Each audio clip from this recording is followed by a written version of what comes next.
말씀을 가지고 하나님께 영광이라는 제목으로 말씀을 나누기를 원합니다. 여러분, 성경을 보게 되면은 전형적인 승리의 공식이 오늘 본문에 잘 표현되어져 있죠. 약하고 힘이 없고 무기력한 사람이 하나님을 의지하면 어떤 것도 이겨낸다가 성경에서 말하고 있는 승리의 공식입니다. 그래서 성경을 읽다가 보면 또 신앙생활을 오래 하다 보면 비슷한 스토리 때문에 그 전체적인 컨셉 때문에 이제는 감동도 그렇게 많이 받지 못하고 도전도 받지 못하는 그러한 시대에 살아가고 있는 것 같습니다.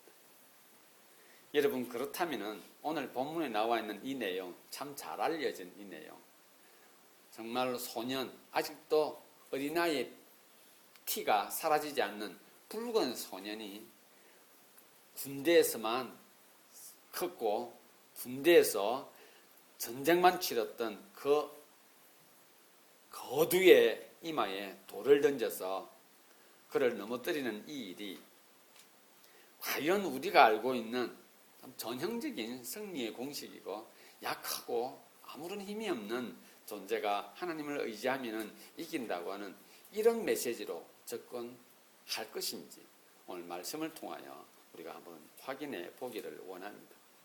여러분, 다윗이 정말 약하고 미련하고 어리석은 아무런 힘이 없는 그러한 사람이었는가요? 본문은 우리에게 분명히 말해줍니다.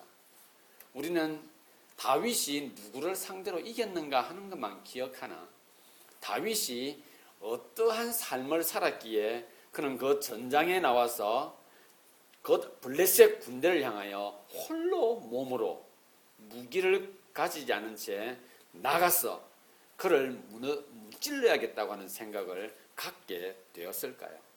그것은 그냥 한순간에 생겨난 그러한 어떤 억측이라든지 한순간에 불뚝 마음에 일어나는 어리석은 행동, 어리석은 어떤 표현이 아닙니다.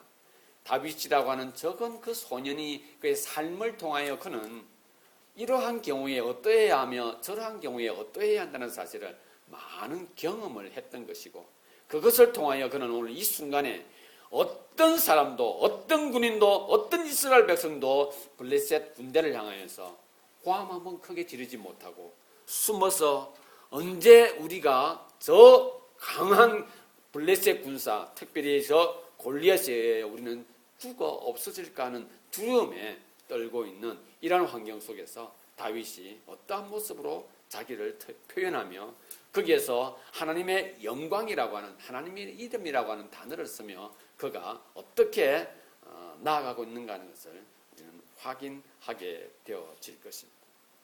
여러분, 다윗이 국가 간 전쟁에서 자기가 해야 할 일이 무엇인가 하는 것을 그는 보여주는데 우리도 능히 잘 알고 있는 단어를 사용해서 문장을 사용해서 우리가 일반적으로 신앙생활을 할 때 자주 표현하고 자주 되뇌며 자주 도전하는 그 문구를 사용하여서 그는 누구도 감당하지 못했던 엄청난 일을 그가 치루어내는 것을 보게 됩니다.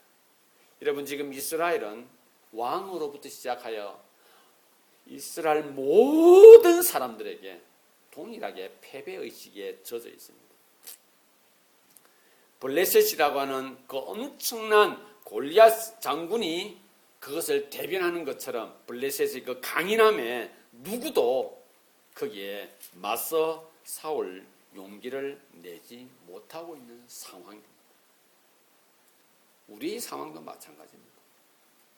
우리가 가지고 우리가 느끼는 것들은 세상에서 만들어진 여러 가지 사고 논리를 가지고 우리는 접근하게 되고 그러한 논리에 의해서 우리는 이것은 나에게 맞고 이것은 나에게 아니며 저것은 나에게 불가능한 것이고 저것은 나에게 가능한 것이라 해서 우리는 잘 정돈하고 살아가는 사람이 지혜로운 사람이며 인생을 잘 사는 사람이며 그리고 의미 있게 살아간다라고 훈련되어졌고 교육되어져 가고 있습니다. 그런데 오늘 이 본문에서 나타난 다윗은 우리가 말하고 있는 그러한 논리와 우리가 생각하는 방법으로 주어진 문제 앞에서 자신을 표현하지 않고 있습니다. 오늘 우리는 이 다윗을 통하여 하나님의 영광이라고 하는 이 의미 있는 내용을 가지고 함께 몇 가지를 나누어 보도록 하겠습니다. 먼저 우리가 보통 하나님의 영광, 하나님께 영광, 하나님의 이름을 위하여라고 할 때 그게 무엇을 의미합니까? 여러분 각 개인은 어떤 마음을 가지고 그것을 사용했습니까?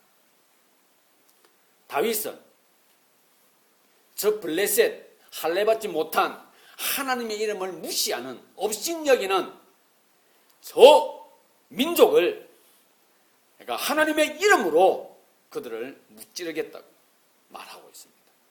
하나님의 이름, 다윗이 사용하는 하나님의 이름, 하나님의 영광을 위해서 내 한 몸 불사르겠다고 할 때 그 하나님의 영광이란 그 의미가 다윗을 통한, 다윗은 어떻게 사용하고 있을까요? 그것은 바로 첫 번째로 무엇을 위해서 살 것인가를 알게 했습니다. 무엇을 위하여 살게 할 것인가? 무엇을 위하여 살아갈 것인가? 무엇을 위하여 내가 이 자리에 있을 것인가? 하는 것을 알게 해주는 것이 하나님의 이름입니다. 하나님께 영광, 하나님의 영광을 위하여, 하나님의 이름을 위하여라고 할 그때에 그 의미는 내가 무엇을 위하여 살 것인가 하는 것을 알게 하는 것입니다. 여러분, 우리는 이 땅을 살아가면서 무엇을 위하여 사는가 할 때 아주 사소한 것에서 우리는 내가 무엇을 위해 살고 있는가 하는 것을 알게 됩니다. 그 내용을 우리의 삶을 대변하는 이스라엘 민족, 사울 왕, 전장에 지금 블레셋과 함께 대치해 있는 이스라엘 군인들이 우리에게 잘 말해주고 있습니다. 지금 그들은 자신들이 사느냐, 이스라엘 민족, 이스라엘 국가가 없어지는 것이 문제가 아니라 자기 목숨이 지금 사라질 것인가 말 것인가 하는 것에 두림에 떨고 있는 겁니다. 그러니 자기 목숨 부지하고 싶은 마음이 그들을 엄습하고 있기에 감히 누가 거기에 나서지를 못할 뿐만 아니라 우리가 힘이 부족하니 함께라고 하는 단어를 사용하지를 못합니다. 누구도 함께라고 하는 그 단어 속에 자기는 빼고 싶은 것이 지금 이들의 모습인 것입니다. 그렇기 때문에 왕으로부터 시작하여 모든 백성들과 군인들이 꼼짝없이 쩌렁쩌렁 울려 퍼지는 그 너희가 하나님을 믿는 백성이냐 나에게 나오라라고 하는 여기 나와서 나의 창을 받으라고 말하는 그 골리앗 앞에서 아무도 대꾸하지 못하고 있는 그 상황에 다윗이 나타난 것입니다. 이스라엘 백성들, 사울, 이스라엘 군인들 무엇을 말해주고 있습니까? 강자 앞에서 자신들의 모습은 아무런 가치가 없다고 하는 것을 그들 스스로가 인정하고 패배의식에 젖어 있는 것입니다. 아무것도 하지 못하는 거예요. 우리라고 하는 단어를 그들은 감히 꺼낼 수가 없는 것입니다. 강자 앞에서, 강함 앞에서 그들은 두려움에 떨고 있는 것입니다. 중국 속담에 이런 말이 있습니다. 100배 부자면 두려워하고요. 1000배 부자면 노예가 되라라는 말이 있습니다. 여러분 이 말이 뭐냐면 중국이라고 하는 나라가 금을, 황금색을 참으로 좋아하는 민족입니다. 저 민족은 역사 자체가 배금주의와 직결되어 있는 민족입니다. 그러기에 돈, 권력을 가진 자 앞에서는 우리는 내가 자칫 잘못하게 되면 네 모든 것이 빼앗겨버리니 잘 보고 알아서 길하라고 하는 속담을 그 민족이 가지고 있습니다. 여러분, 지금 이 다윗이 조그마한 소년이 그 전장의 현장에 왔을 때에 그가 그것을 보고는 기가 찼던 겁니다. 그는 한마디로 이렇게 말합니다. 저 하나님의 이름을 무시하는 저 블레셋 할례받지 못한 저 나라 내가 가만두지 않겠다 말합니다. 여러분, 생각이 다르고 표현이 다르며 의지가 다릅니다. 자기가 어떠한가 하는 것은 그가 생각하지 않습니다. 그가 이렇게 말합니다. 하나님의 이름을 무시하고 업신여기는 저 할례받지 못한 민족, 그것에 그가 화가 났고 분이 났으며, 그리고 그것은 하나님의 이름 앞에서 도대체가 용납되어질 수가 없다라고 그는 철저하게 믿고 있었기에 그는 그것을 표현하고 있습니다. 그는 이렇게 말하죠. 하나님의 이름을 무시하는, 여러분, 저와 여러분들이 표현하지 않습니까? 하나님의 영광을 위해서 이것도 하고 저것도 하며, 하나님의 이름을 위해서 이것도 하고 저것도 하며 라고 할 그때에 우리는 어떤 의미로 그것을 사용하고 있습니까? 내가 지금 무엇을 위해서 살아가고 있는가 하는 것을 말해줄 뿐만 아니라 내가 무엇을 위해 살아가야 할 것인가 하는 것을 정의해 주는 것입니다. 다윗은 무엇을 위해 살고 죽느냐, 그것을 위해서 하나님의 이름을 위하여 그는 모든 것을 내어놓고 있는 것입니다. 사랑하는 지체 여러분, 저와 여러분들의 삶 속에서도 마찬가지입니다. 세상적인 논리와 세상적인 방법과 여러 가지 형성되어져 있는 구조와 틀들을 가만히 보십시오. 우리는 그 틀에서 참 벗어나기 어렵습니다. 1등이 최고여야 될 것이며, 루저는 버림받아야 될 것이며, 아무것도 가지지 못한 자는 항상 조용하게 살아야 된다는 것이, 이것이 이러한 틀 속에서 진행되어져 가고 있는 것입니다.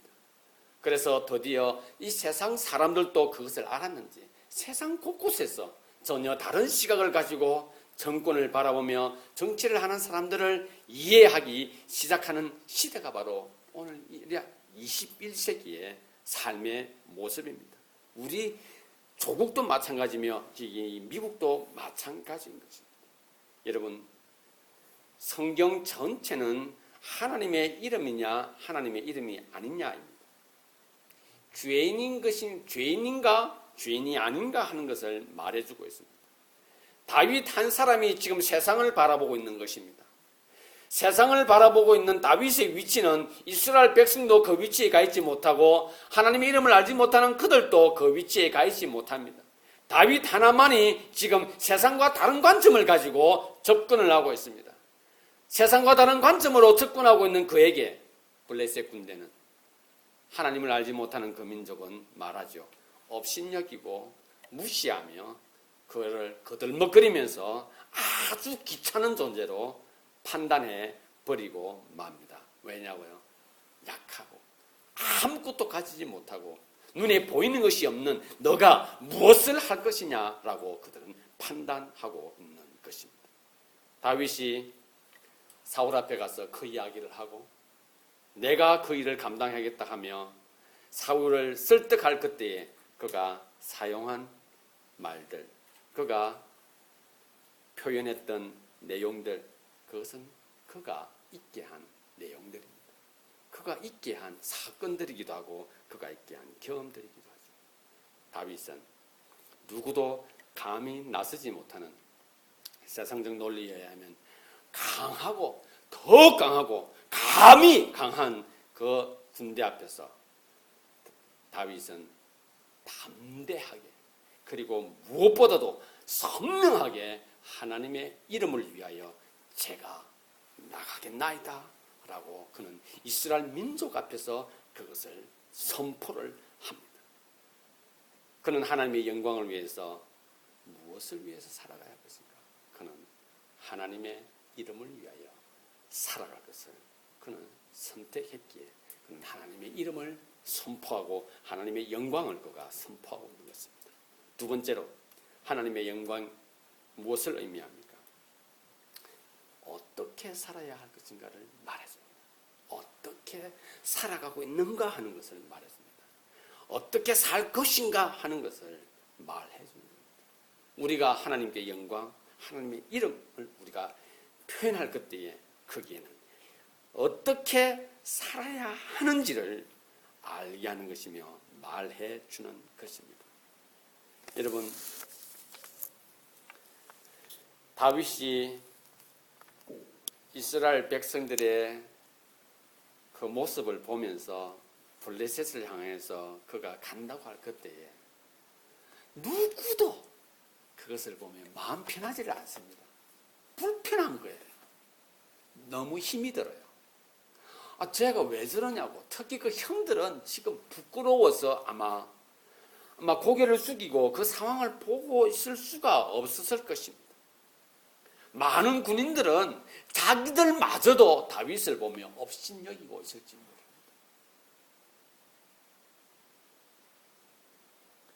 이 민족의 가장 약한 모습을 다윗을 통하여 그들에게 마치 자랑하고 선전하는 것처럼 다윗이 나서는 그 순간에 수많은 사람들을 부끄럽게 했을 뿐만 아니라 불편하게 했을 것이고 어찌할 바를 모르는 환경을 다윗이 만들었을 것입니다. 왜 그렇습니까? 그들은 자기들이 눈으로 보고 있는 것을 계산했기 때문입니다. 그들이 눈앞에 나타난 그 환경을 보고 그들은 이미 계산을 마친 상태였기 때문에 다윗이 할 수 있는 일은 아무것도 없었기에 그들은 도리어 다윗 때문에 블레셋 군사 앞에서 부끄러움을 느끼는 것입니다. 여러분, 우리가 이 땅을 살아갈 때에 내가 무엇을 경험했는가 하는 것은 대단히 중요한 것입니다. 믿음은 있지요. 말로 하는 거 아니에요. 절대로 믿음은 입으로 표현하는 게 아닙니다. 다윗은 지금 우리에게 보여주고 있습니다. 믿음은 말로 하는 게 아니라고 지금 다윗은 우리에게 강하게 메시지를 선포해 주고 있습니다. 믿음은 계산에 의해서만 만들어지는 것이 아님을 다윗은 지금 아주 조목조목 우리에게 잘 보여주고 있습니다. 그의 삶이 그가 나아가야 하는 지금 누구도 반대하고 누구도 맞지 않고 누구도 그를 봉하여 어리석다 할 그때에 자기가 이 순간에 하나님의 이름을 무시하는 저 블레셋 군대를 향하여 자기가 나아가야 할 이유를 이렇게 말합니다. 왕이시여, 내가 내 양을 지킬 그때에 늑대가 와서 그들을 찢으려고 할 그때에 나는 그의 틀을 잡고 그와 투쟁을 하였으며 곰이 그들을 발톱으로 이렇게 할 그때에 자기는 자기가 가지고 있는 물매를 가지고 그 곰을 쳤던 이야기를 합니다. 그러면서 이렇게 말합니다. 하나님이 나와 함께 했으며 늑대도 곰도 하나님께서 나를 통하여 나를 지켜주시고 보호해 주셨다고 말하며 내가 그 하나님의 이름으로 지금 이 순간에 늑대의 그 용맹스러움에서 곰의 그 발톱에서 나를 지켜주셨던 하나님께서 나를 저 적자 블레셋 장군 골리앗 앞에서도 나를 지켜주실 것입니다 라고 말합니다. 누가 들었을까요? 아무도 그 이야기를 듣지 않았을 것입니다. 들리지가 않았을 거예요. 여러분, 우리의 믿음의 내용들은 자주 듣는 말입니다. 듣고 싶은 것만 듣는다는 메시지를 많이 들었죠.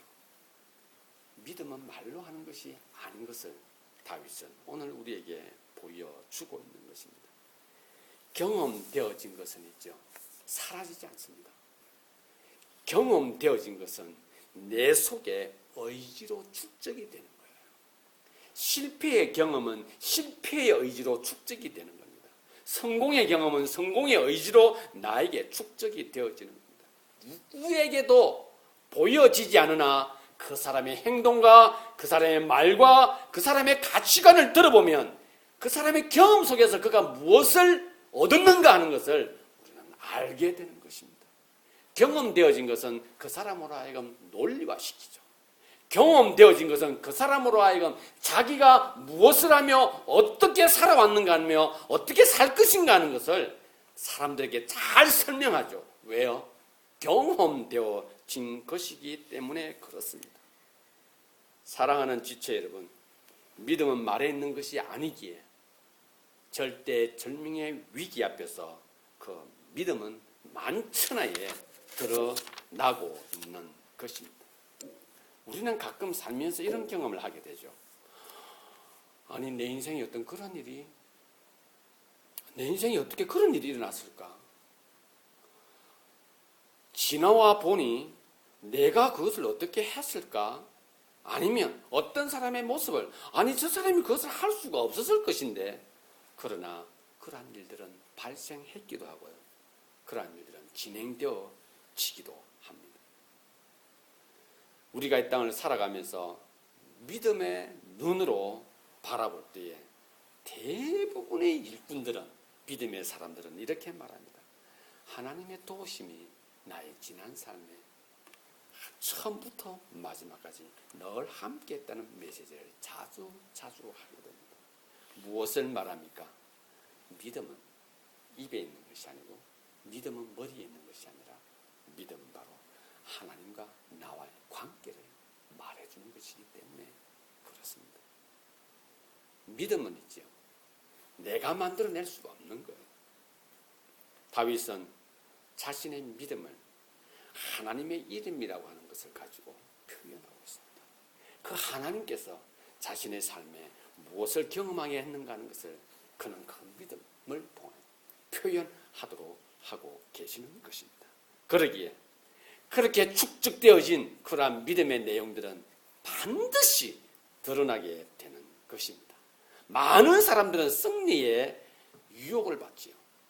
지금 이 다윗이 골리앗을 이겼다는 것에 초점이 맞춰진 것이 아닙니다. 본문은 그가 하나님의 이름을 어떻게 높이고 있느냐 하는 것을 성경은 우리에게 말해주고 있는 것입니다. 왜 그렇습니까? 다윗이 승리했다면 이 이후의 메시지는 어떻게 진행되어서 가야 할까요? 다윗의 삶은 평탄대로가 되어야만이 승리의 공식에 잘 맞아지는 것입니다. 그러나 다윗은 이후에 도망자의 삶을 살게 됩니다. 골리앗의 그 우렁찬 소리 때문에 왕의 그 관을 쓰고 있는 사울, 그가 부끄러워서 도망도 못 가며 왕의 위치에서 그 자리를 지켜야 했던 그 꼼짝없이 패배했고 더 이상 이제 나는 왕이 될 수 없구나 하는 불안감에 사유했던 그가 다윗을 칭송하는 그 백성들의 소리에 뭐가 떠오른가요? 다윗은 자기가 가진 힘으로 다윗을 억누르려고 하며 자기가 가진 그 힘으로 다윗을 죽이려고 시도를 합니다. 세상에서 만들어진 그 강함을 사울은 그 전장의 현장에서 보고 하나님의 이름이구나 하는 것을 경험했음에도 불구하고 여전히 그는 세상의 강함 앞에서 그 유혹 앞에서 사울은 벗어나지 못하고 있습니다. 다윗은 어떻게 하던가요? 다윗은 그 힘을 의지하고 자기와 함께 했던 그 백성들의 힘을 등 뒤에 밀고는 개혁을 선포하며 쿠데타를 일으켰던가요? 아닙니다. 그는 약한 자들을 불러 모아 그들과 함께 유랑자의 삶을 떠납니다. 무엇을 위하여서도 하나님이 원치 않으면 저는 그곳에서도 가지 않을 것이며 그곳에 서 있지 않을 것이라 라고 외치며 말입니다. 사랑하는 지체 여러분, 하나님의 영광, 하나님의 이름이라고 하는 것은 내가 승리한다, 승리하지 않는다, 내가 죽느냐, 내가 사느냐 하는 것을 가지고 말하는 게 아니에요. 내가 살든 내가 죽든 하나님의 영광, 내가 없어진다 할지라도 하나님의 이름이 드러나고 높여진다. 하나님의 영광. 결국 하나님의 영광은 무엇입니까? 나로 있게 한 하나님을 선포하는 거예요. 나로 이 자리에 있게 하신 그분의 이름을 높이는 것이 바로 하나님의 영광인 것입니다. 여러분, 다윗이 도망 다닐 그때에 누가 그를 응원했는가요? 하나님입니다. 누가 그와 동행했는가요? 하나님입니다. 강함에 유혹받아 그 끊임없이 추격하고 있는 사울은 그를 응원하는 것이 아니라 그를 없애버리면 그가 그 강한 자의 위치에서 강한 자로서 인정받을 것이라 믿는 그 사울의 모습과는 정반대의 모습인 것입니다. 하나님은 사울을 응원하지 않았던 것이죠. 결론을 맺겠습니다. 성경은 우리에게 하나님께서 무엇을 원하시는가 하는 것을 끊임없이 말씀해 주고 있습니다. 내가 사느냐, 네가 죽느냐 하는 걸 하나님께서 말씀하시는 것 아니에요. 네가 무엇을 가지고 있느냐, 가지고 있지 않느냐 하는 것이 하나님 관심을 가지고 있는 것이 아닙니다. 하나님은 우리가 하나님의 영광, 하나님의 이름을 위하여 무엇을 하며 어떻게 살아가야 할 것인가를 고민하는 우리를 주님께서 원하시는 것입니다. 세상은 끊임없이 힘이 얼마나 좋은가를 선전하고 있습니다. 힘이 얼마나 좋은가. 그것이 있으면 네가 돋보일 것이라고 말합니다. 하나님께서는 너희는 나와 함께하면 너희는 그것으로 만족할 것이라고 말합니다. 믿음은 말에 있는 것 아닙니다. 믿음은 머릿속에 있는 것 아닙니다. 믿음은 내 삶 속에 축적되어져 있는 의지를 통하여 표현되어지는 거예요. 삶을 통하여 드러나는 것입니다. 하나님께 영광이라는 것은 사람이 무엇을 위해서 살고 어떻게 살아야 하는 것을 바로 알도록 해줍니다. 언제 어디서든지 하나님께 영광이 되는 말, 언제 어디서든지 하나님께서 기뻐하시는 것이 무엇인가를 생각하고 고민하며 나아갈 때에 하나님께서 우리를 통하여 많은 사람들에게 아름다운 영향을 미칠 것이며 우리를 통하여 살아계신 하나님의 이름이 더 멀리 더 높임을 받을 것이라 믿습니다. 그것이 바로 저와 여러분들에게 있어서 능력이요, 그것이 바로 저와 여러분들에게서 삶의 이유인 것을 하나님께서 오늘 말씀을 통하여 저에게 말씀해 주고 있습니다. 말씀을 통하여 하나님께 영광을 돌리고 또 결단을 통하여 하나님 앞에 더 귀하게 쓰임받는 저와 여러분들이 될 수 있기를 바랍니다. 기도하시겠습니다.